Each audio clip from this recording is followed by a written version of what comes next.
Welcome back to the Community Corner podcast, where we explore the companies in the S500 through the lens of behavioral finance. I'm Arna. And I'm Nikhil. Today, we're focusing on Johnson & Johnson, a global leader in healthcare products, pharmaceuticals, and medical devices. We'll be discussing how behavioral finance impacts their decision-making, diversity and inclusion efforts, adaptation to different markets, and how they compare to other companies in the industry. Let's dive in. Johnson & Johnson has a long-standing reputation for producing trusted healthcare products. But from a behavioral finance perspective, how do biases like loss aversion and the status quo bias influence their decision-making, especially in areas like product development and risk management? Loss aversion is particularly significant for Johnson & Johnson given the high stakes in the healthcare industry. The company is extremely cautious in its product development and risk management strategies to avoid potential liabilities, particularly in pharmaceuticals and medical devices. This aversion to loss drives their rigorous testing and compliance processes,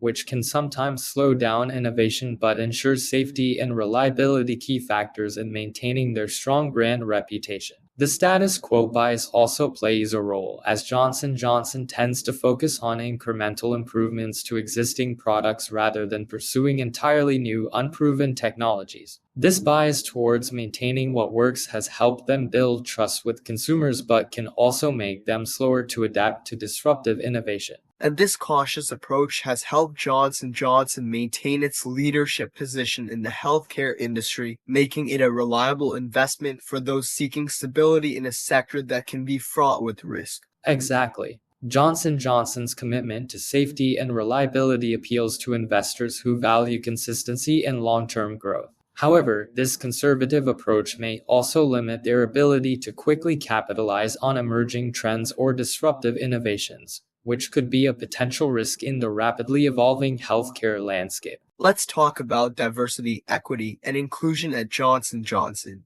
The healthcare industry is particularly focused on serving diverse populations, so DEI is crucial. How does this intersect with behavioral finance? Johnson & Johnson's approach to DEI is a critical component of its corporate strategy. From a behavioral finance perspective, strong DEI initiatives can help the company better understand and serve diverse patient populations, which is essential for developing effective healthcare products. A diverse workforce brings a variety of perspectives, leading to more innovative solutions and better decision-making. For investors, Johnson & Johnson's commitment to DEI can signal that the company is socially responsible and forward-thinking, which enhances its reputation and appeal, particularly among ESG-focused investors. Investors are increasingly considering DEI when evaluating companies, especially in industries like healthcare, where understanding and addressing the needs of diverse populations is vital to success. That's right.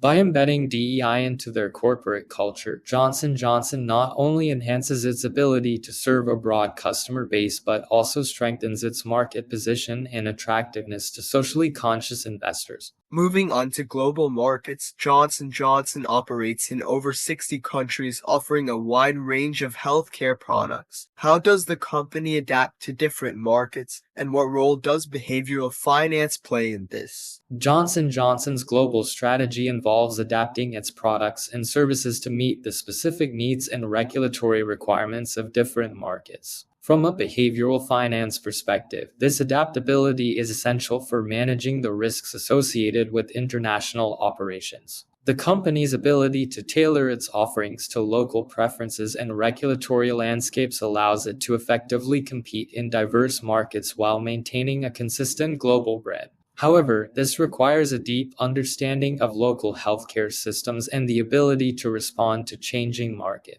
dynamics, which can be challenging but is crucial for long-term success. And this adaptability is especially important for Johnson & Johnson as they face competition from both local healthcare companies and global giants. Their ability to maintain their brand's trust and relevance in various markets is key to their success. Exactly. Johnson & Johnson's focus on understanding local market dynamics and adapting its strategies accordingly allows them to remain a dominant player in the healthcare industry while staying ahead of emerging trends. However, this also requires them to be proactive in responding to changes in global healthcare trends and regulations. Now, let's compare Johnson & Johnson to other companies in the healthcare industry like Pfizer, Merck, and Procter & Gamble. How do the behavioral finance dynamics differ? Johnson & Johnson's dynamics are often compared to pharmaceutical giants like Pfizer and Merck, but their diversified portfolio of consumer healthcare products, pharmaceuticals, and medical devices sets them apart. Investors in Johnson & Johnson may be more attracted to the company's stability and the balance provided by its diversified business model, which reduces the risk associated with any single product line. Pfizer and Merck, while also strong players, are more focused on pharmaceuticals and may appeal to investors looking for exposure to high-growth drug development.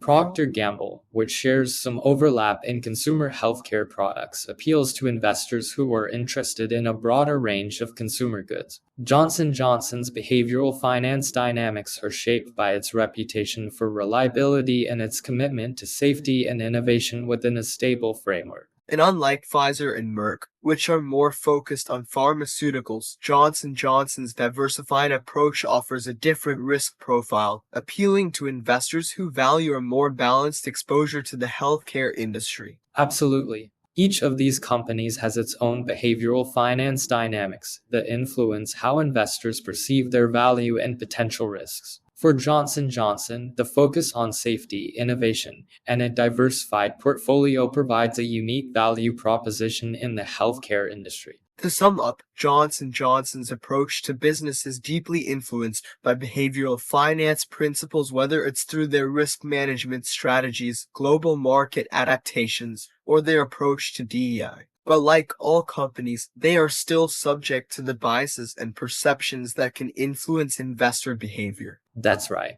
Understanding these dynamics provides a clearer picture of what drives Johnson & Johnson's stock price and where the potential risks and rewards lie. Thanks for joining us on this episode of the Community Corner podcast. Until next time, I'm Arnav. And I'm Nikhil. Stay curious and keep questioning the narratives.